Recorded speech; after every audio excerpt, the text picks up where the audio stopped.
ang mga kwento ng pag-ibig, kwento ng buhay at kwento ng pag-asa dito sa Barangay Love Stories. Love Stories.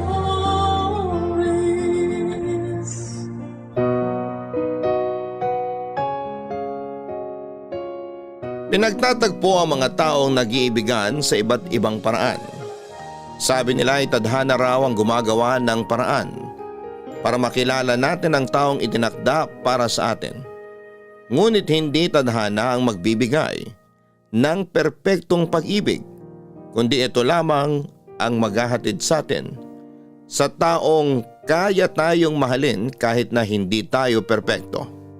Sa kwentong pinadala ng sender natin ngayong araw, sa anong paraan kaya niya makikilala ang taong magpapatibok ng puso niya?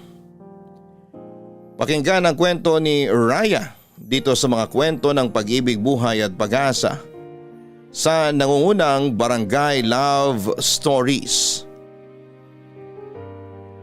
Dear Papa Dudut, mapagpalang araw sa iyo Papa Dudut, dahil may mga kakilala na rin po ako nagpadala ng liham sa Barangay LS ay naisipan ko rin pong sumulat para ibahagi ang love story ko. Raya nga po pala ang pangalan ko pero nickname ko lamang po talaga ito. Nanggaling po ako sa isang broken family. Mas pinili ni tatay na bumuo ng bagong pamilya sa kabit niya kesa sa amin ni nanay. Kaya naman hanggang ngayon ay kami na lamang ang magkasama. Malaki po ang naging sakripisyo niya para sa akin. Kung ano-ano ang pinagkakitaan niya para lamang mapatapos niya ako sa college sa kursong Business Administration, major in Operations Management. Nang makatapos ako ay nag-start akong magtrabaho bilang admin assistant sa isang kumpanya. 2 taon lang ako roon dahil lumipat na ako sa ibang kumpanya at natanggap naman ako bilang marketing associate. 3 taon din ako roon bago nag-offer sa akin ang best friend kong si Albi na mag-manage ng ipapatayo niyang milk tea shop. Naging kaklase ko po si Albi noong college. May kaya po ang mga magulang niya na may lahing Chinoy kaya business-minded. Medyo malamya siyang kumilos pero straight naman po siyang lalaki. Nag-aaral po lang kami noon ay may sarili na siyang negosyo. May computer shop po siya noon na pinababantayan niya kapag may pasok siya. Pero kapag weekends ay siya mismo ang nagbabantay. Siya yung gusto laging kagrupo ng mga kaklase ko noon dahil magaling siya sa reporting at sa paggawa ng mga business projects namin. Pati thesis namin ay minani lamang niya noong college. Kaya nung nag-offer siya na maging magkasosyo kami, ay hindi ko siya tinanggihan, Papa Dudut. Hindi ko naman po kailangan maglabas ng pera, industrial partner po ako kumbaga. Hindi ko na lang po babanggitin kung paano yung hatian namin. Pero napakalaking tulong niya po talaga noon sa amin ng nanay ko.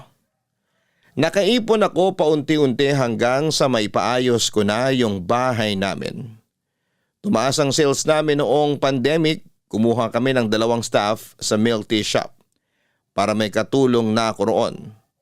Pero dahil sa pagiging busy ko noon ay hindi ko na nabigyan ng pansin ang love life ko.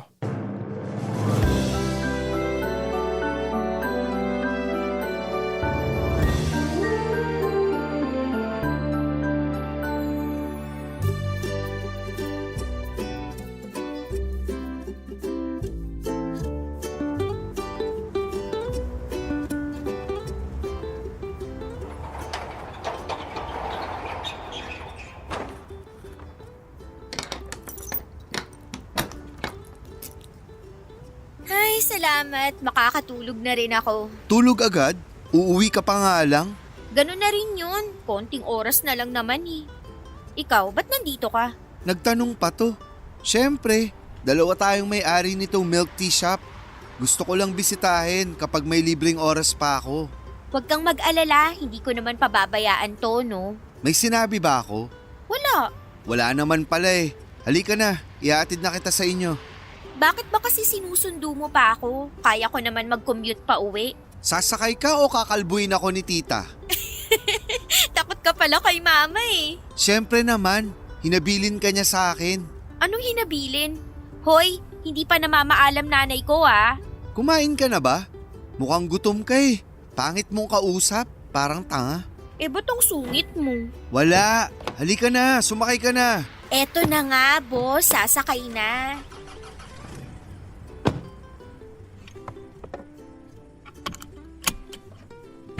Pwede ka ba sa Sabado? Bukas tayo nun, di ba? Anong meron? Date, magde-date tayo. Gagi, hindi pa ako nagpapaligaw. Ano ba? Bakit ka tumatawa? Utu-utu ka kasi. Seryoso, pwede ka nga? Depende kung anong gagawin natin. A-attend lang naman tayo ng party. May celebration kasi kina Gino. Kasi graduation ng kapatid niya sa Sabado. Oh, sa kaibigan mo naman pala eh. Bakit isasama mo pa ako? Kailangan ko ng kasama. Baka kasi arutin ako ng mga babae niyang bisita. Alam mo naman tong kaibigan mo. Malakas talaga ang appeal sa mga babae. Alam mo, kahit may 365 days sa loob ng isang taon at 366 days pag leap year, walang araw na naging gwapo ka sa paningin ko. Wow, may patrivia ka pa. Sasabihin mo lang naman na pangit ako sa paningin mo. Sa iba mo na lang kasi sabihin yan. Baka sakaling maniwala sila sa'yo. Pag sa'kin kasi, kapag tinititigan kita, nagmumukha kang Cyclops. Cyclops? Iisa lang mata nun ah. Dalawa yung sa akin. Singkit ka kasi, kaya pag pinagsama yan, parang iisa lang. Sama ng ugali nito. Mas lalo ka. Alam mo, para makabawi ka sa panlalait mo sa akin, samahan mo na lang ako sa Sabado. Di ka na pwedeng tumanggi. Isasama na talaga kita. Para namang may magagawa pa ako. Ayan! Kahit napipilitan ka lang, basta may kasama ako. Bakit? Hindi mo ba kaya mag-isa? Kaya nga, pero ayoko may babaeng lapit ng lapit sa akin. Ay, oo na. Nasabi mo na yan kanina eh. Basta, ihahatid mo rin ako agad pa uwi ah. Oo, akong bahala sa'yo. Sana ikaw rin ang bahala dun sa best friend mong pet peeve ko. Bakit ba kasi inis na inis ka kay Gino? Crush mo yun no? Yak, kilabutan ka nga. Yung mukhang yun, magugustuhan ko. Galit na galit agad ah. Diyan din nagsimula sina mama at papa noon. Kunwari, hate na hate yung isa't isa. Pero tingnan mo, nakalimang anak na. Kayo ni Gino, tingin ko, kaya niyong sumampu. Tumigil ka nga, mag-drive ka na kaya. Eto na nga. Pero kapag ikakasal na kayo ni Gino, sagot ko na wedding gown mo. Sirang-sira na gabi ko, ano ba? Sorry, tatahimik na. Papadudot, na-meet ko na ang best friend ni Alvin na si Gino ng ilang beses. Pero hindi ko talaga gusto ang pagiging feeling close niya at pangaasar sa akin tuwing nagkikita kami. Sobrang pet peeve ko talaga siya. Parang ginagaya niya kasi si Albi. Hindi po ako magaling mag-explain pero sa mga hindi po nakakaalam kung ano yung pet peeve, yun po yung something na kinakainisan ng isang tao. At sa case ko po ay si Gino yon. Yung mukha niya, yung boses niya at lahat po ng ginagawa niya ay kinakainisan ko ng sobra. Okay naman siya sa itsura. Hindi naman po siya masasabing pangit. Maputi po siya, chubby at matangkad din. Mga 5'11 po ang height niya at may pagka-chinito rin. Chef si Gino sa isang Chinese restaurant. Kaya mahilig siya sa mga pagkain. Siya ang madalas na nagluluto tuwing may handaan sa kanila o sa mga malalapit niyang kaibigan.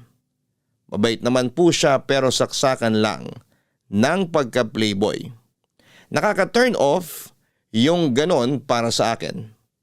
Parang naging standard ko na po kasi noon sa mga lalaki yung pagiging loyal or committed nila sa partner nila. Ang kaso, nakakatawa man pong isipin pero para talaga kaming mga batang nag-aaway noong time na yon. Kahit na anong gawin namin ay hindi talaga kami nagkakasundo. Pinipilit ko siyang iwasan at hindi kausapin pero dahil kay Albi ay napipilitan akong harapin siya. At para makasurvive ako, sa mga oras na kasama ko siya ay nagpapanggap na lamang ako na parang hindi ko siya nakikita. Ay, salamat Salamat, makakauwi na rin. Sus! Para namang hindi ka nag-enjoy sa party. Medyo lang. Ganyan pala kapag medyo nag-enjoy lang, nagbabalot ng mga handa. Uy, grabe ka naman. Konti lang kaya tong nilagay ko sa bag ko. Grabe. Wala ba kayong ulam sa bahay nyo? Ang sasarap kasi ng mga ulam. Saka inalok din naman nung nagpahanda, no? Kaya kumuha na ako. Masama raw tumanggi sa grasya. Ang sabihin mo, makapal lang talaga mukha mo. Hoy, sumusobra ka na ha? Gusto mo magka-design mukha mo, Albi? Uy, Pauwi na ba kayo? Gino, kanina ka pa dyan? Oo. At narinig ko yung usapan nyo. Kaya bago kayo lumabas ng gate, iti-check ko muna yung bag nitong kasama mo. Ano? Hoy, wala naman ako ninakaw sa loob ah. Wag na maraming dada. Akin na yung bag mo. Hindi pwede, no? May mga personal akong gamit dito na hindi mo pwedeng makita. Saka, kailan ka pa nag-shift ng career? Hindi yata kami na-inform. Hindi ka naman police o security guard para i-check yung bag ko bago umalis. Kamag-anak ako nung nagpa-party. At hindi ko pwedeng isawalang bahala na lang kapag may nakita akong kahinahinala. Parang alam ko na to. Uuwi na kami.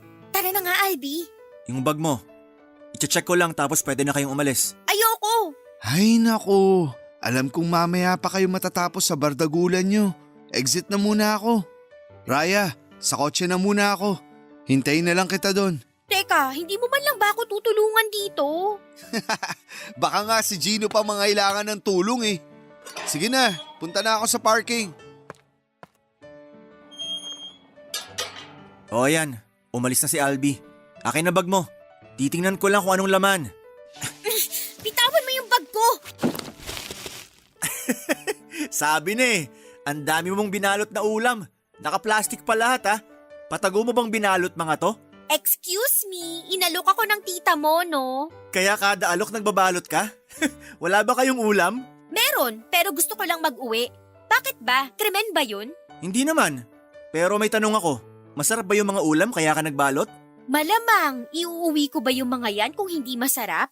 Pero saksakan ka naman ng buwisit. Tingnan mo, kumalat na yung mga ulam, nagsayang ka ng grasya. Ipagbabalot na lang kita ulit. Ilalagay ko pa sa maayos at malinis na food container para presentable naman pag pinatikim mo sa mama mo. Kesa naman nakabalot sa plastic. Para ka lang dumaan sa piyestahan eh. Eh ano naman, mas nakakahiya kung ninakaw ko yung mga yan sa loob. Alam mo, sa'yo na yung mga ulam na binalot ko, isaksak mo sa baga mo. Papadudot na mula ako sa kahihiyan ko ng gabing yon. Bukod kasi sa mga sinabi ni Gino sa akin, ay marami ring nakakita sa nangyari. Pakiramdam ko noon ay para akong patay gutom na naghakot ng pagkain mula sa handaan. At ginawa naman akong katatawanan ni Gino. Hindi ko na pinansin ang pag-aalok niya noon ng pagkain dahil sa kahihiyan. Nagmamadali na akong umuwi para makalayo sa kanya. Tinanong pa ako noon ni Albi kung ano ang nangyari sa pagkatalo namin ni Gino pero hindi ko na siya sinagot pa. Nagpahatid na lamang ako sa bahay namin. Kinabukasan papadudot ay nagulat ako nang may mag-deliver ng pagkain sa akin na naka-address sa milk tea shop. Akala ko noon ay kay Albi galing yon kaya inilagay ko pa sa Facebook stories ko. At kinain kaagad. Nag-chat pa ako noon sa kanya para magpasalamat pero nang mag-reply siya, nalaman kong hindi sa kanya galing ang pagkain kundi kay Gino.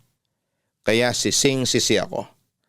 Nalaman ko na si Gino pala mismo ang nagluto noon at pinadala talaga sa akin para mag-sorry sa nangyari doon sa party. Pero as someone na mataas ang pride ay hindi ko tinanggap ang sorry niya. Hindi lang yon ang unang beses na nagpa-deliver siya ng pagkain para sa akin. May time pa na siya mismo ang nagdadala sa shop na mas lalong nagpatindi ng iritasyon ko sa kanya. Kaya naisip ko talaga noon na hindi ko magugustuhan si Gino kahit na ano ang gawin niya. Papadudot kahit busy ako sa pagmamanage ng milk tea shop ay naglalaan pa rin po ako ng oras para makipag-usap sa mga lalaking nakikilala ko online. Naisip ko kasi noon na baka kapag may nagpapakilig na sa akin ay hindi ko na mararamdaman ang inis ko kay Gino. tuwing nakikita ko siya. Pero kahit na umaabot naman sa talking stage ay wala pa rin akong nagugustuhang i-meet sa kanila. Until one time, may nag-text sa akin na unknown number. Nagpakilala siya bilang customer sa milk tea shop. Suki raw namin siya pero ayaw namang sabihin kung ano ang pangalan. Medyo nainis ako noon dahil ayoko talaga ng mga taong pamisterious. Pero noong nanghingi siya ng payo, sa sisimulan niyang negosyo ay na-realize ko na seryoso naman pala siya. Nickname niya lang ang binigay niya sa akin. Hindi na rin ako nagtanong pa ng personal details niya dahil akala ko ay manghihingi lang talaga siya ng advice. Pero yung simpleng pag-uusap namin ay nauwi sa biruan at na-enjoy ko na yung pag-uusap namin, Papa Dudut. Hindi nagtagal ay hiningi ko na ang pangalan niya sa Facebook dahil na-curious talaga ako noon kung ano ang itsura niya. Sa pagbabaka sakaling makilala ko siya. Natatandaan ko naman ang mukha ng mga suki namin sa shop pero nadismaya ako nang makitang dami account lang ang ibinigay niya. Sa pag-aakalang pinagtitripan niya lamang ako ay blinako na ang number niya, gayon din ang account na ibinigay niya sa akin. Kanina mo pa di ginagalaw yung pagkain mo. Okay ka lang ba? Oo, okay lang ako. Okay daw, pero nananamlay ka naman. Ano ba kasi yung dinaramdam mo? Huwag mong sabihing broken ka. Alam na alam ko namang wala ka pang boyfriend at wala ring nagtatangkang manligaw. Kaya wala pang mananakit sa'yo. Ano kasi, may naging textmate ako nitong mga nakaraang linggo. Textmate? Uso pa ba yun? Ayaw niya kasi magpakilala eh. Tapos, nung hiningi ko Facebook account niya, dummy account naman binigay sa akin. Kaya yun, naisip ko na baka niloloko niya lang ako. Pinagtitripan, ganun. Bakit mo naman kasi in-entertain? Sira ka rin eh. Nung una kasi, nanghihingi lang siya ng advice sa sisimulan niyang business. Coffee shop naman daw. Tapos, doon nag-start yung madalas yung pag-uusap. Sus! Para-paraan lang yun. Hindi talaga yun nanghihingi ng advice sa'yo.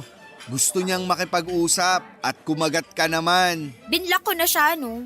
Kahit na, in-entertain mo pa rin siya bago mo ginawa yun. Ibig sabihin, kilala ka na niya. Baka nga marami ka nang nasabi sa kanya tungkol sa'yo eh.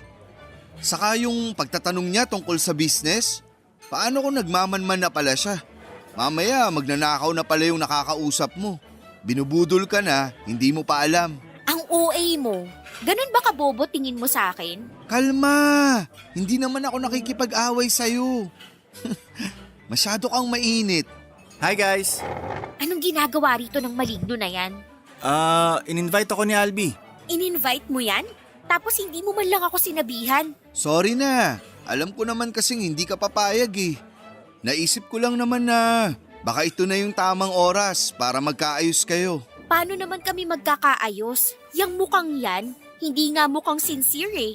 Kahit wala pa siyang sinasabi, nakakairita na siya. Tiisin mo na lang. Siya kasi magbabayad nitong kinain natin. Ano? Uy, teka. Wala sa usapan yan ha. Gusto mong makabawi kay Raya, di ba? Pinagdamutan mo siya ng pagkain. Kaya dapat, galante ka ngayon. Simulan mo na yung pagbawi mo. Sana sinabi mo kanina. Akala ko kasi libre mo. Hindi pa naman ako nagdala ng pera. Sus! Dami-dami mong card dyan sa wallet mo. Pwede naman yun. Pero may isa pa akong offer sa'yo. Hindi mo na kailangang magbayad. Wala kang gagastusin kahit piso. Ano namang kapalit? Halika, lapit ka. Ibubulong ko sa'yo. O eto, malapit na ako. Sabihin mo na. Ang gagawin mo... Nakikiliti yung tenga ko. Ano ba kasi ang pinag-uusapan nyo? Parang kayo na lang nagkakaintindihan. Huwag kang magulo. Para sa atin din to. Chill ka lang dyan, okay? Bahala kayo. Yung sasabihin mo, ano na? Nangangalay na ako kakayuko. Ito na nga. Halikan mo sa pisngi si Raya. Kapag nagawa mo yun, sagot ko na lahat ng order natin ngayon. Pati gas mo for 1 month. Gas? Game! Dito na lang ako papwesto. Ano? Hoy, ayaw ko tang katabi. Doon ka sa tabi ni Albi. Nandun ka na kanina, lumipat ka pa. Ang bango mo kasi. We, Pag ako chinacharot mo lang, tatalsik ka talaga mula dyan sa kinauupuan mo. Totoo yun. Tsaka ang ganda ng cheeks mo. Natural lang yung pagkapula. Bakit mo ba sinasabi yan? Lumayo-layo ka nga. Masyado ka nang malapit eh. Gusto ko lang kasing gawin to. Mwah! Papa Dudut, galit na galit ako noon sa ginawa ni Gino. Lalo na noong sabihin niyang dare lamang yon sa kanya ni Albi. Napagsabihan ko sila noon na para mga bata kung mag-isip at hindi man lang naisip na ma-offend ako. Lalo na't hindi talaga kami okay ni Gino. Kaya mula noong araw na yon ay hindi ko muna kinausap ang kaibigan ko. Inaharap ko lamang siya tuwing may mahalaga akong concern tungkol sa business namin. Hindi naman mapakali noon si Gino at wala siyang tigil sa kakasori sa nagawa niya. Umabot pa siya sa puntong pumupunta siya sa bahay namin. Sinabi niya sa nanay ko ang ginawa niya at humingi rin siya ng dispensa. Pero ang hindi ko inaasahan ay noong kinilig pa ang nanay ko sa ginawa niya. Hindi ko alam kung ano ang ginawa niya at nagustuhan siya ng nanay ko para sa akin. Kaya sa halip na magkaroon kami ng distansya sa isa't isa ay mas napadalas pa ang aming pagkikita dahil si mama na mismo ang nag-i-invite sa kanya. Aaminin kong medyo nawawala na noon ang inis ko kay Gino at gusto ko na lamang din na maging okay kami dahil doon masaya si mama. Pero nagbago ang isip ko noong malaman ang tungkol sa kanya. Nang minsang magkayaang uminom sina Albi at Gino, nagpasundo sa akin ang kaibigan ko dahil sa sobrang kalasingan. Hindi naman ako marunong mag-drive noon kaya nag-book na lamang ako ng taxi.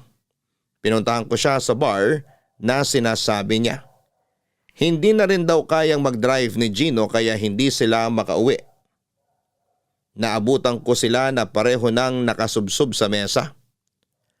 Paglapit ko kay Albi ay napansin ko yung cellphone ni Gino na nakabukas noong time na yon. I-off ko sana yon noong mabasa ko ang pamilyar na conversation na mukhang binasa pa niya bago siya makatulog. Parang umakyat lahat ng dugo ko noon sa ulo dahil sa galit ng may mapagtanto, Papa Dudut. Hoy, gumising ka nga dyan. Mag-usap tayo. Bakit ba? Nahihilo nga yung tao eh. Wala akong pakialam. Tumayo ka dyan. Pwede bang bukas na lang? Ang sakit na ng ulo ko. Nasusuka pa ako. Kahit iluwa mo pa yung bituka mo, wala akong pakialam. Tumayo ka dyan. Mag-usap tayo. May kasalanan ka sa akin. Pahingi mo ng tubig, please. Hindi ako utusan. May kamay ka naman, di ba? Bakit ba kasi galit na galit ka? Ano bang problema? Ito, ano to? Nakita ko tong conversation natin sa phone mo kaya hindi ka na makakapagsinungaling sa akin. Ha? Anong conversation? Basahin mo! Magmamaang-maangan ka pa? Isip ako ng isip kung sino yung nan-trip sa akin. Ikaw lang naman pala. Sorry, sasabihin ko naman talaga dapat sa'yo eh. Humahanap lang ako ng tiyempo kasi alam kong galit ka pa sa ginawa ko last time. At ngayong alam ko nang gusto mo lang akong pagtripan, sa tingin mo matutuwa pa ako sa'yo? Nakakaloko ka na, Gino. Hindi ka na nakakatuwa. So ano palang plano mo nun? Makikipag-close ka sa akin nang hindi nagpapakilala kung sino ka talaga? Doon pa lang sa nagpakilala kang suki namin, ginawa mo na akong tanga. Ang ayos ng pakikipag-usap ko sa'yo kasi akala ko matino kang tao. Pasensya ka na. Hindi ko kasi alam kung ano pa yung pwede kong gawin para mapalapit sa'yo. Alam ko naman kasi kung gaano mo kahit na makita ako o makausap. Kaya nanloko ka na lang, ganun ba? Masaya ka ba sa ginawa mo? Hindi naman sa ganon. Eh anong trip mo sa buhay? Bakit mo ginawa sa akin yun? Napaka-childish mo naman, Gino. Sa edad mong yan, naiisip mo pa yun? Napaka-immature mo. Alam mo, hindi ko na talaga alam yung gagawin ko para tigilan mo ko. Kasi sa totoo lang, kung hindi dahil kay Albi, hindi naman kita kakausapin. Walang dahilan para maging malapit tayo sa isa't isa. Kaya wag kang umakto na parang close na close tayo. Baka kasi akala mo, natutuwa ako na ganun ka. Ginawa ko lang naman yon kasi gusto kita. Gusto kitang ligawan, Raya. Gustong gusto ko na lagi kitang nakikita. Yung magkasama tayo. Kung gusto mo ako, bakit ginagawa mo lahat ng ayaw ko? Para mapansin mo ko. Kasi alam kong hindi ka interesado sa akin. Isip bata ka pa nga. Paano ka naging chef at nagka-business nang ganyan yung pag-iisip na meron ka? Nakakatawa ka, alam mo ba yon? Kaya siguro walang babaeng tumatagal sa'yo kasi ayaw nilang matali sa isang lalaking kagaya mo. Pasensya ka na. Huwag kang mag-alala. Hindi na mauulit yon. At kung hihilingin mo na wag na ako magpakita sa'yo, sige, ako nang bahala ron. Si Albi, kaya mo na ba siyang iuwi na mag-isa? Kaya ko na, may naghihintay ng taxi sa labas. Okay, mauna na ako umuwi. Raya, sorry talaga. Kung hindi mo kaya mag-drive pa uwi, sumabay ka na lang sa amin. Hindi na, okay lang ako. Ako nang bahala kung paano ako uuwi. Ikaw bahala.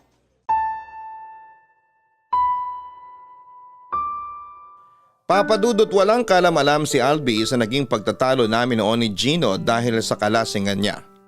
Ang alam lamang niya noon ay hinatid ko siya sa bahay nila. Nagulat na lamang siya sa mga sumunod na araw noong bigla na lamang akong iniwasan ni Gino.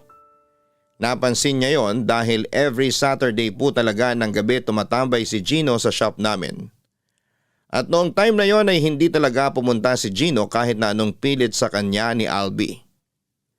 Lumipas po ang ilang araw na umabot na rin ng halos isang buwan, Papadudot, na kahit anino ni Gino ay hindi ko talaga nakikita. Hindi na siya pumupunta sa shop at sa bahay namin. Hinahanap na siya noon ni Mama sa akin. Nagtataka kung bakit hindi na raw pumapasyal sa amin pero nagpapadala pa rin siya ng paboritong pagkain ni Mama na siya mismo ang nagluto. Natouch po ako noon at nakonsensya sa mga pinagsasabi ko sa kanya. Siguro nga ay may nagawa siyang mali na kinakainis ko ng sobra pero sa ipinapakita niya, hindi naman po siya masamang tao at wala talagang masamang intensyon sa akin. Kasi kung balak niya lang naman na paglaruan ako, hindi na niya kailangang alalahanin ang nanay ko. Papadudot kahit iniiwasan ako ni Gino ay may mga pagkakataon pa rin nagkakasama kaming dalawa dahil kay Albi. Hindi na po ako galit noon sa kanya pero sobrang awkward ng sitwasyon namin. Hindi ko alam kung paano ko siya kakausapin o kung tama ba na ako yung maunang magbukas ng usapan. Sa pagkakataong yon ay wala pa ring alam si Albi sa dahilan kung bakit hindi kami nag-uusap ni Gino. Normal naman kasi sa amin yon. Pero noong ilang beses na kaming nagkita sa pagsama niya kay Albi sa shop, doon pa lang nakahalata ang kaibigan ko. Nagtanong siya kung ano raw ang meron sa amin ni Gino at hindi kami nagbabangayan. Ang sabi ko lang naman noon ay baka nagsawa na sa pakikipagbangayan sa akin ang kaibigan niya. Wala ni isa sa amin ni Gino ang nagbukas ng usapan kay Albi. Siguro'y naisip rin ito na mutual friend namin si Albi at gagawa siya palagi ng paraan para magkaayos kami. Pero dahil matagal na kaming magkaibigan, ay hindi na ako nakapaglihim pa nang muli siyang magtanong sa akin. Hindi na siya nagulat na hindi kami okay ng kaibigan niya pero aminado siya noon na mas gusto niyang nakikita kaming nagbabangayan kahit natungkol pa yon sa walang kwentang bagay kesa sa hindi kami nagkikibuan. Kinumbinsi niya ako na makipag-ayos na lamang kay Gino dahil marami din naman akong nasabi na hindi maganda.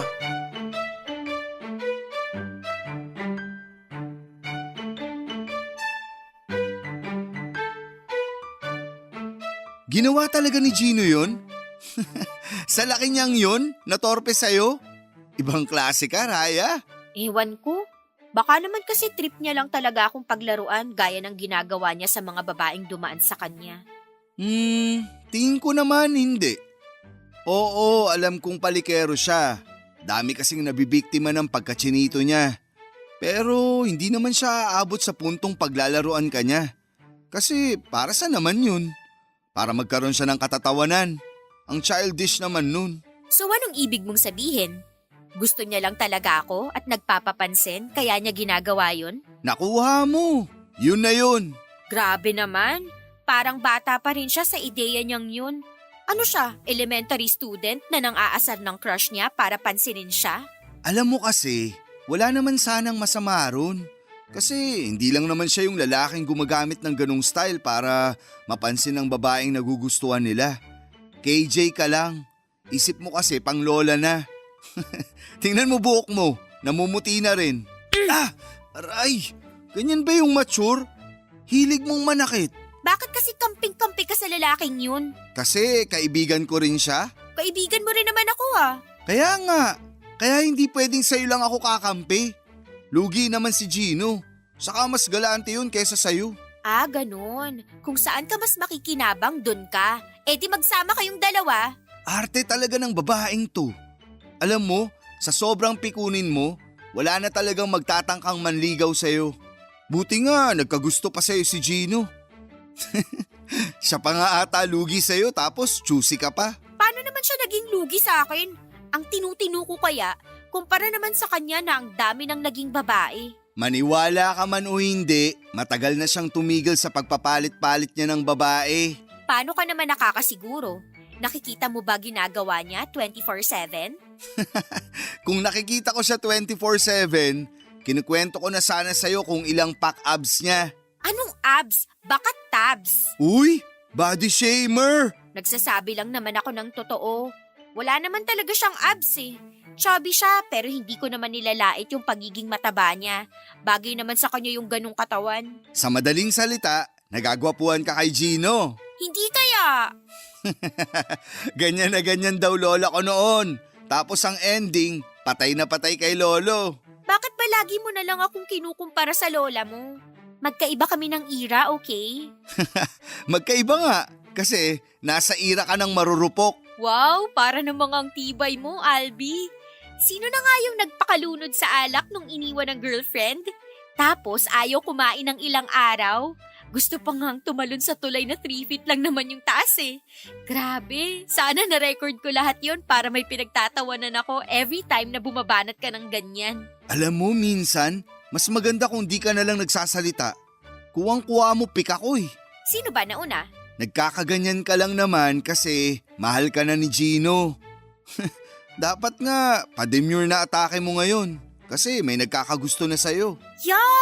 Never ako naging pa-demure, no? Obvious naman. Alam mo, kumain na lang tayo. Order ka na ng lunch natin. Makautos parang may patabi ah. Eh anong gusto mo? Kumuha ako ng pera sa kaha. May accounting tayo, di ba? So hindi dapat yun binabawasan ng para sa tawag ng katakawan. Ay, oo na. Lecturean ba naman yung may master's degree in business administration? Ang yabang mo talaga. Papadudod sa pag-uusap namin yon ni Albi ay nakwento niya na may babae raw na matagal nang gustong ligawan si Gino. Yun daw ang rason kung bakit tuminto na ito sa pagiging palikero. Nakita raw kasi nito ang mga katangian ng babaeng gugustuhin nitong ipakilala sa magulang sa babaeng itinutukoy ni Albi. Noong nagtanong ako sa kanya ay hindi ko po talaga inaasahan noong sabihin niyang ako yon.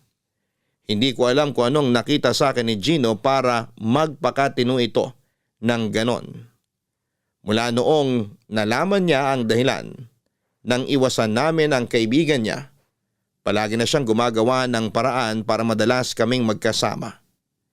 Kunwari, iimbitahan niya akong kumain sa labas pero kasama naman pala niya si Gino. Aaminin ko na nahihiya na lang talaga akong mag-sorry kay Gino. Pero gustong gusto ko na siyang makausap. Gusto kong kumpirmahin sa kanya ang mga sinabi ni Albi. Hindi para ipahiya siya o ipamukha na hindi ko siya magugustuhan kahit kailan. Kundi para aminin na na-appreciate ko lahat ng ginagawa niya.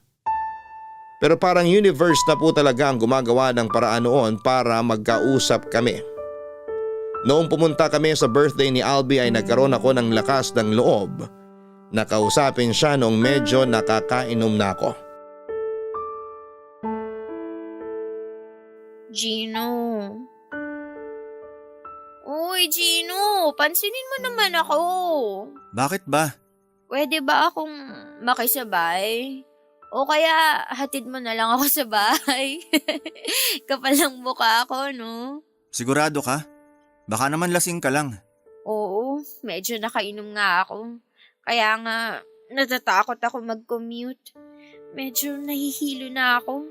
Baka mapatapat pa ako sa manyak na driver. Tapos, dalhin ako sa ibang lugar kapag nakatulog ako sa biyahe. Hanggang ngayon pala overthinker ka pa rin.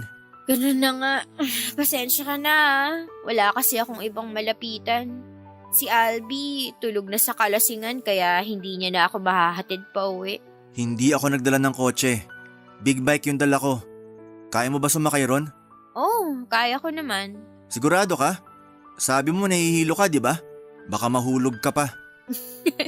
Alam mo, kahit hindi pa ako sumasakay sa big bike mo, nahulog na ako. Pinagsasabi mo. Nahulog na ako sa'yo. Ay, lasing ka na nga. Hindi kita pwedeng isakay sa motor ng ganyan yung estado mo. Baka maaksidente lang tayo.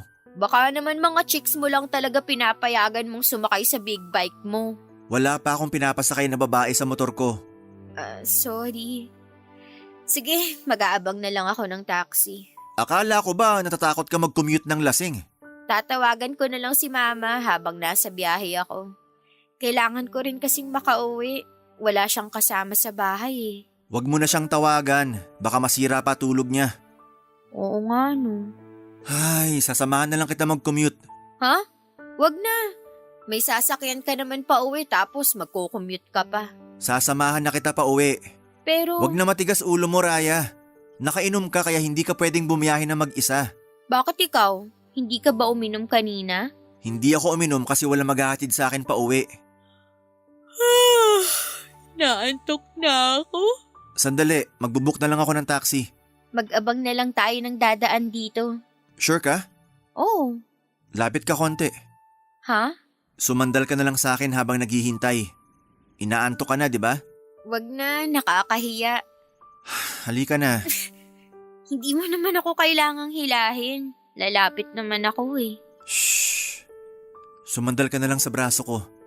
Aalalayan na lang kita kapag nakaidlip ka. Thank you ah. Basta wag kang susuka. Wala akong dalang extra shirt. Sabi ko nga sa'yo, nahihilo ako. Baka masuka ako sa taxi mamaya. Lunukin mo na lang. Ano? Pigilan mo na lang. Ayoko maglinis ng suka mo. Bakit? Hindi mo pa ba naranasan maglinis ng suka ng mga naging fling mo? Hindi. Sanay silang uminom. Hindi kagaya mo na nagpupumilit uminom kahit hindi naman kaya. Kung ganon, hindi mo gusto yung mga babaeng hindi sanay uminom? Wala akong sinabing ganon. Di ba sabi mo gusto mo ako? Nakainom ka. Tsaka na natin pag-usapan yan. Baka naman joke mo lang yun. Tapos, kaya ayaw mo ko isakay sa big bike mo kasi baka mapagkamalan akong girlfriend mo. Isasakay kita sa motor ko. Pero kapag hindi ka nalasing. Papadudot medyo nakainom lang naman ako ng gabing yon. Kaya malinaw sa akin kung ano ang mga sinasabi ko kay Gino. At aaminin ko na kilig po talaga ako noon sa mga sagot niya. Kahit naramdam ko pa rin ang lamig ng pakikitungo niya.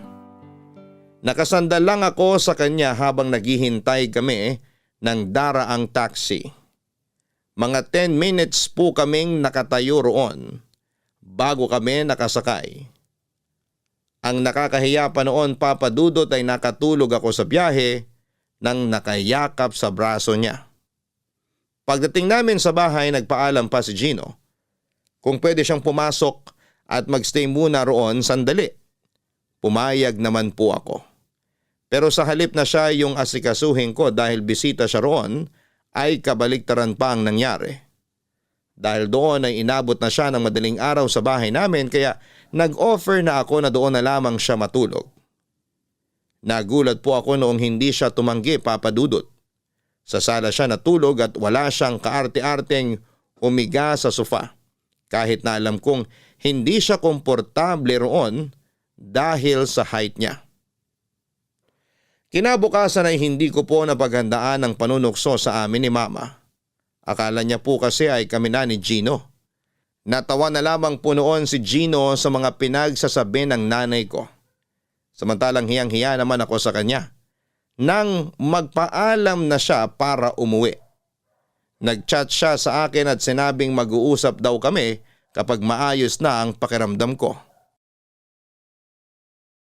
Papadudot, sinundo ako ni Gino sa bahay namin para sa isang dinner date.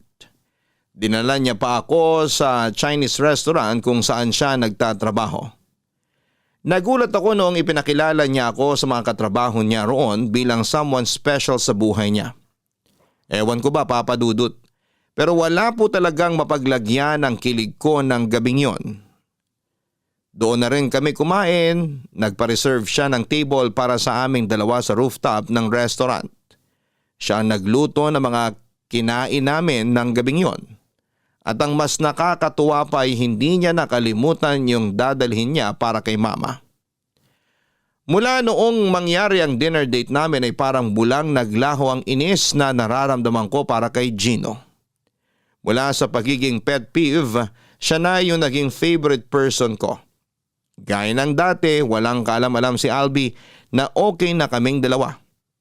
Hindi alam ng kaibigan ko na madalas na kaming nagkikita after ng closing ng milk tea shop. Tinupad ni Gino ang sinabi niya na isasakay niya ako sa motor niya. Hindi pa namin napag-uusapan ang tungkol sa nararamdaman namin sa isa't isa pero sa tingin ko noon ay nanliligaw na siya. Akala ko po noon ay hindi ko mararanasan yung ganong treatment mula sa isang lalaki. Nang mas nakilala ko siya, saka ko lang nakita yung maturity na hindi ko nakikita sa kanya noon dahil sa inis ko sa kanya. Ibang-iba siya sa Gino na lagi kong kabangayan sa harapan ni Albi. Sa pagkakataong yun ay siya na yung Gino na walang ibang ginawa kundi ang pakiligin ako, Papadudot.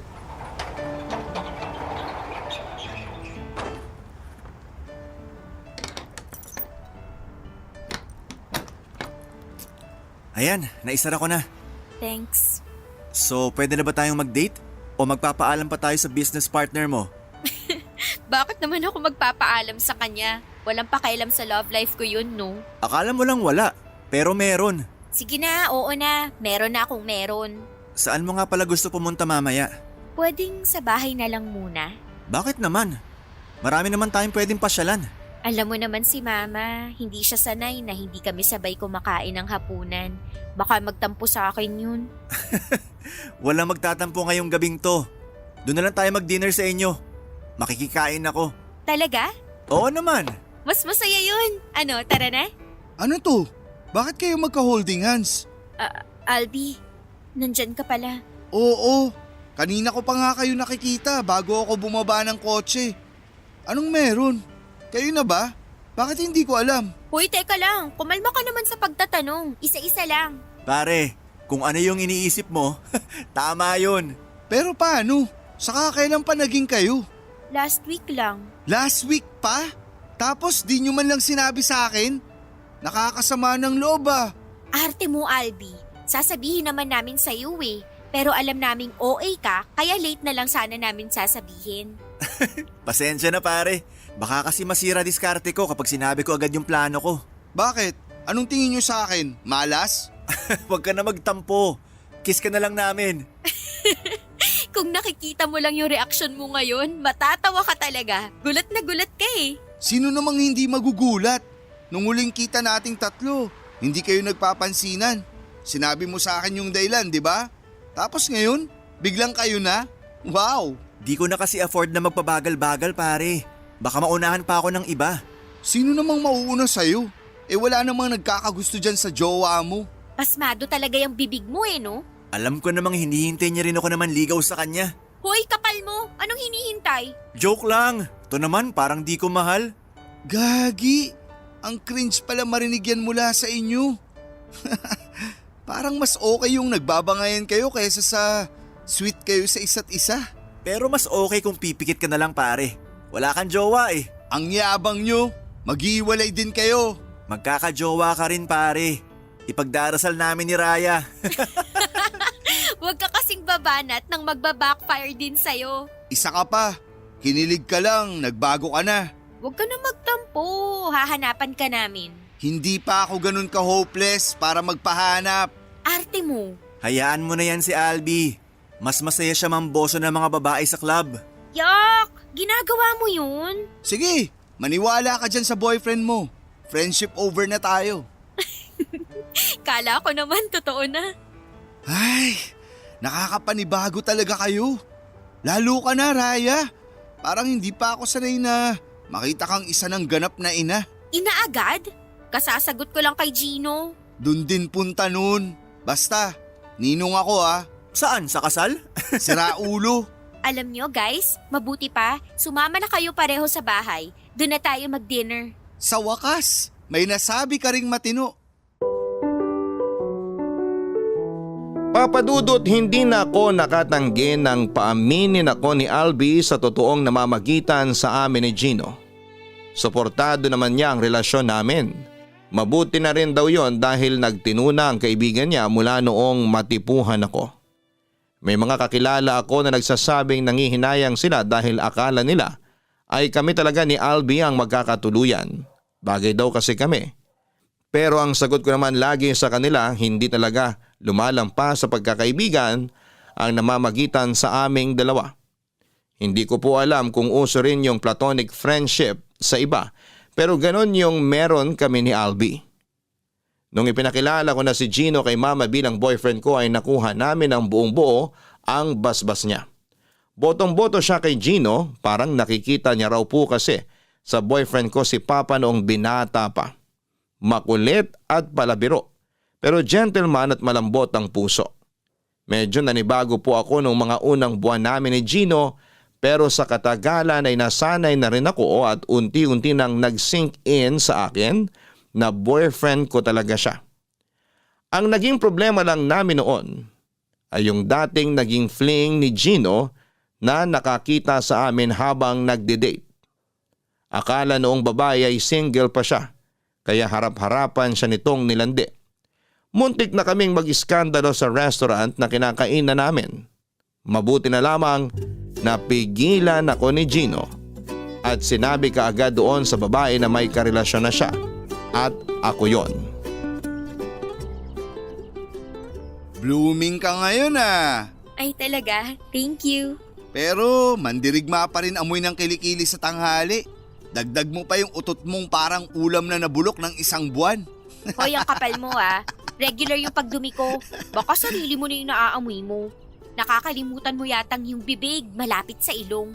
Ay, wag mo nang itanggi. Tayo lang naman yung nandito. Ewan ko sa'yo. Nilulubos ko lang pang-aasar ko sa'yo kasi mamimiss kita. Huh?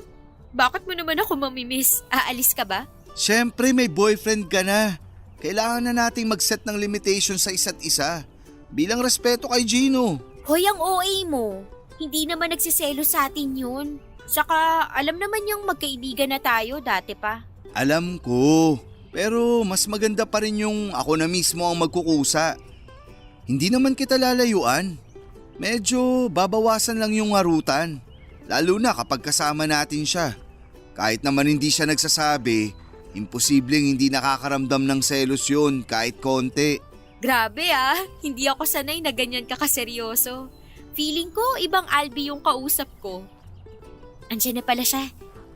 Ano kaya yung dala niya? Oh, ano nangyari sa inyo? Tahimik nyo ah.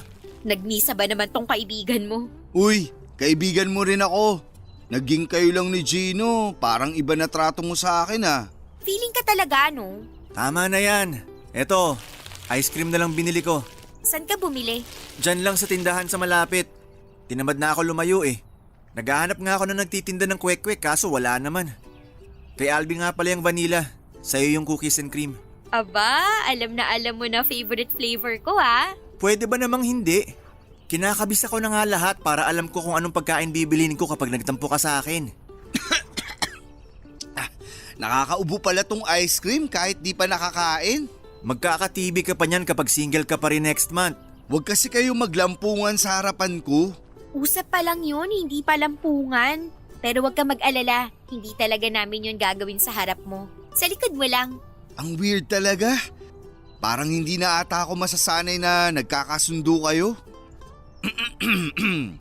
Basta, bago kayo magplanong magkaanak, mas maganda kung magpapakasal muna kayo. Actually, kasama na talaga sa plano namin yan.